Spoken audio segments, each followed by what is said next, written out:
नमस्कार, स्वागत है आपका। आप देख रहे हैं जी राजस्थान की खास पेशकश राजनीति कारण और मैं हूं आपके साथ संजय यादव।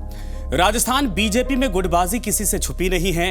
आने वाले विधानसभा चुनाव से पहले बीजेपी में खुद को चेहरा साबित करने के लिए एक नहीं बल्कि कई धड़े इस वक्त एक दूसरे को काटने में लगे हैं। इसका साक्षात जीता जागता उदाहरण अभी हाल ही में गुटबाजी की खबरों के बीच वसुंधरा समर्थकों की तरफ से एक अलग मंच की घोषणा थी। हालांकि राजनीतिक पंडित कहते हैं कि बिना वसुंधरा की सहमति से ऐसा कोई मंच बन नहीं सकता। और इसी बीच विधानसभा में भी वसुंधरा समर्थक विधायकों ने यह आरोप लगाकर एक चिट्ठी लिख दी कि सदन के भीतर उनको बोलने का मौका नहीं दिया जाता है, जिसके बाद यह विघटन की खबर और बीजेपी आलाकमान के लिए और भी चिंता बढ़ाने वाली बन गई। हालांकि जेपी नड्डा के दौरे से पहले भी प्रदेश अध्यक्ष सतीश पूनिया और वसुंधरा राजे दोनों का दिल्ली में पेशी करवाई गई थी और कहा जाता है कि वहीं पर दोनों को समझाया भी गया था कि आपसी टकराव से प्रदेश इकाई की छवि खराब हो रही है। लेकिन इसके बाद भी प्रदेश कार्यालय में मीटिंग के दौरान सतीश पूनिया और वसुंधरा राजे की कार पार्किंग मामले से एक बार फिर से तूल पकड़ लिया था और विवाद सामने आया था। हालांकि समझाने के बाद भी प्रदेश इकाई में सब कुछ ठीक इसके बावजूद नहीं देखा गया।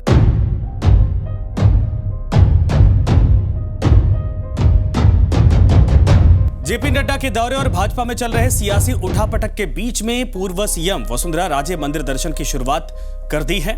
रविवार को जयपुर के आराध्य देव गोविंद देव जी मंदिर, चांदी की टकसाल स्थित काले हनुमान जी के ऐतिहासिक मंदिरों में पूजा अर्चना की उन्होंने।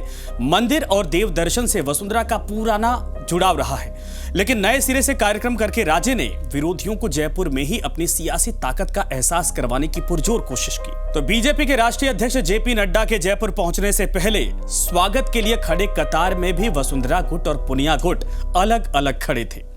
लेकिन जैसे ही नड्डा वहां पहुंचे तो दोनों खेमों के नेता एक एक करके एक कतार में खड़े हो गए।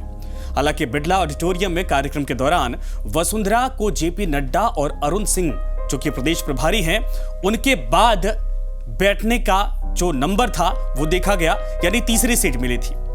उधर दूसरी तरफ यानी बीच में जेपी नड्डा बैठे थे, दूसरी तरफ जेपी नड्डा के बिल्कुल बगल वाली सीट पर सतीश पूनिया विराजमान थे। हालांकि कहा तो यह जा रहा है कि आने वाले उपचुनाव और राजस्थान में संगठन को और मजबूत करने के लिहाज से जेपी नड्डा का यह दौरा बेहद अहम माना जा रहा है। लेकिन इन सब के बीच सियासी गलियारों में यही चर्चा है कि पार्टी उपचुनाव को सेमीफाइनल के तौर पर ले रही है और नड्डा और केंद्रीय टीम की यही कोशिश है कि प्रदेश के नेताओं को एक साथ लाकर उपचुनाव में जीता जा सके और यह संदेश दिया जा सके कि आने वाले वक्त में पार्टी सत्ता में वापसी करने जा रही है और कांग्रेस के दिन लदने वाले हैं। लेकिन सवाल यही है कि जेपी नड्डा की इस नसीहत से प्रदेश में गुटबाजी खत्म होती है कि नहीं। तो आपको हमारा यह शो कैसा लग रहा है, कमेंट करके जरूर बताएं। धन्यवाद।